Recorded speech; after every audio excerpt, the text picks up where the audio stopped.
Hallo en welkom by nog 'n uitsending van Radio Bietjie Magrietjie. Ek stel julle graag hierdie maand voor aan Patricia van Wyk, wat 'n verhoudingsterapeut en beraader is. En Patricia gaan vir julle meer vertel oor hoe om jou lewe meer verantwoordelik te bestuur. Patricia is ook die skrywer van ons kolom Bestem 'n Bietjie Magrietjie in ons tydskrif. Enjoy! Terwyl ek onlangs met een van my kliënte werk, was dit nodig om die onderwerp van verantwoordelikheid prakties te demonstreer. Die verduideliking wat die meeste impak gaan hê, is mos om die onderwerp te gebruik waarin jy 'n kenner is, en dus was dit die hoek van my benadering. En het ek gedink dit mag dalk 'n impak op 'n bietjie magrietjie leser hê. Ek was 'n vlootbestuurder by 'n koöperatiewe maatskappy en ek wil my boodskap bekragtig deur die volgende verduideliking. Wanneer 'n werknemer 'n maatskappymotor toegeken word as deel van sy of haar vergoedingspakket, is daar 'n spesifieke proses wat gevolg moes word. Dit begin by 'n applikasievorm wat goedgekeur moes word deur die lynbestuurder. Die werknemer kies dan 'n voertuig vanaf 'n voorafgekeurde lys van voertuie, gegee sekere kriteria. Die splinternuwe motor word dan bestel, aangekoop en afgelewer by die werknemer. Met groot entoesiasme word die voertuig gewoonlik ontvang en dit skep 'n gevoel van opwinding en gegee jou posvlak, kan sommige ouens ook so 'n bietjie spog met sy nuwe motor. En op die koop toe, kry die werknemer 'n brandstofkaart en gegee sekere reëls is hy of sy verseker dat hulle reg hierdie maand die vermoë het om die kaart te sweep. Ook is die motor ten volle verseker by die versekeringsmaatskappy. Die voertuig word ook toegerus met 'n opsporingsstelsel vir jou veiligheid en om die opsporing van die bate te verseker, sou 'n kaping of 'n diefstal plaasvind. Sommige modelle het ook ingeboude GPS, anders gebruik die werknemer sy digitale selfoon om 'n bestemming op te soek. Daar kom egter saam met hierdie pragtige nuwe kar 'n groot klomp verantwoordelikhede.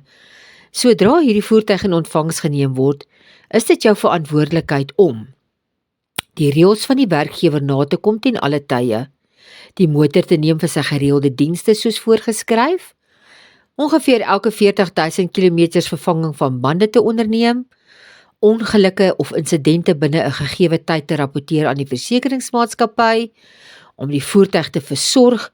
Dit beteken gereelde was van die kar en weggooi van vullis wat binne die kar rond lê.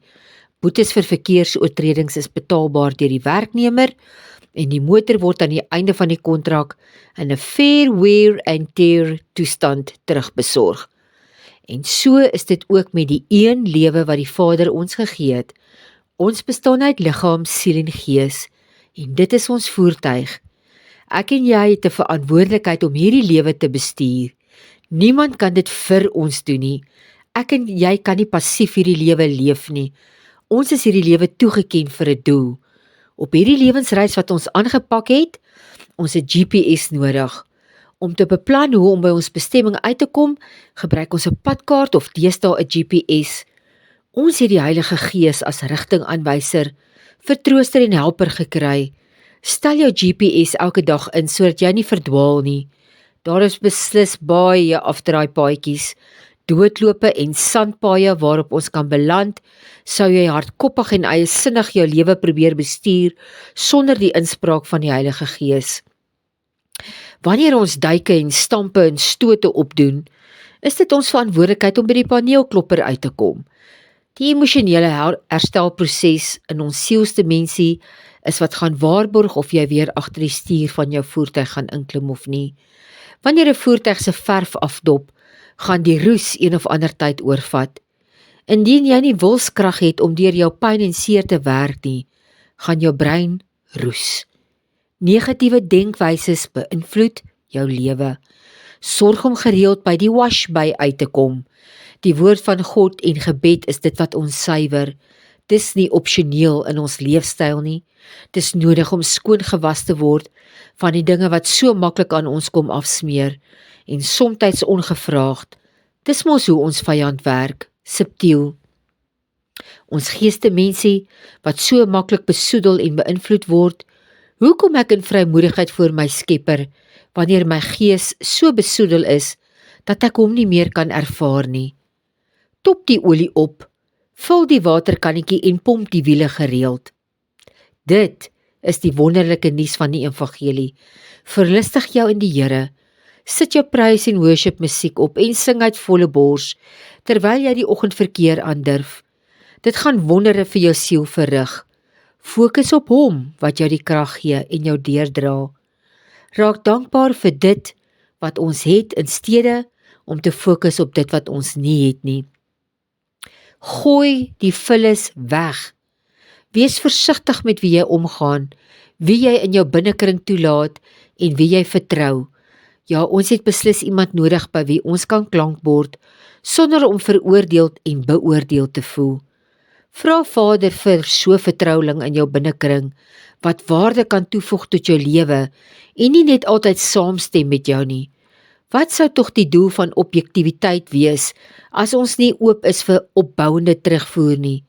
Maar onthou, dat die God van die heelal, die eerste plek in ons lewens neem, by ons is, en by wie ons laste kan neersit.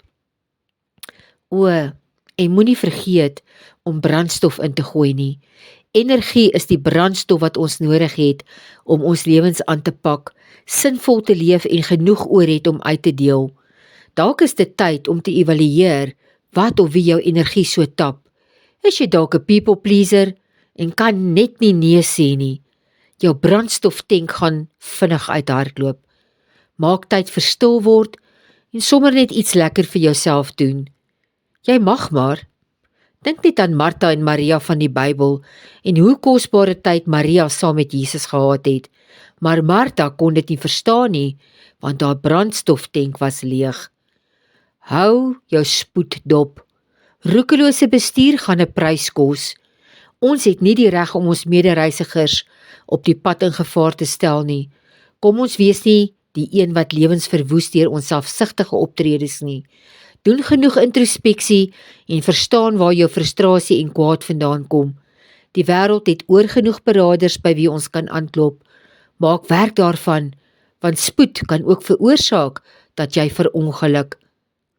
Wees 'n brand ambassador. Wanneer mense by jou is, mag hulle weet en ervaar dat hulle nou in die teenwoordigheid van iemand spesiaal is. Of jy nou 'n Ferrari of 'n bonkige 4x4 of 'n vrolike afkapdak windgat motor is, onthou, dit is vir jou gegee en jy is verantwoordelik om dit in stand te hou, sodat jy jou bestemming veilig kan bereik. Aan die einde van die kontrak gaan ons verslag doen oor die gebruik en die toestand waarin dit teruggehandig word. Die vlootbestuurder kan nie hierdie vereistes namens die werknemer bestuur en beantwoord nie. Nee, die werknemer het 'n verantwoordelikheid om dit self te bestuur en sal verantwoordelik gehou word vir die hantering van sy of haar motor. Reis veilig en verantwoordelik op pad na jou bestemming. Tot volgende keer, Patricia.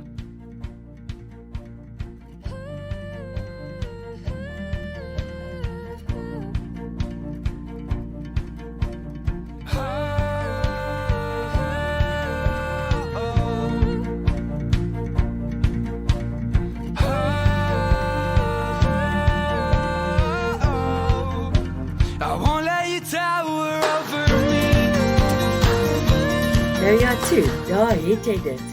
Wow!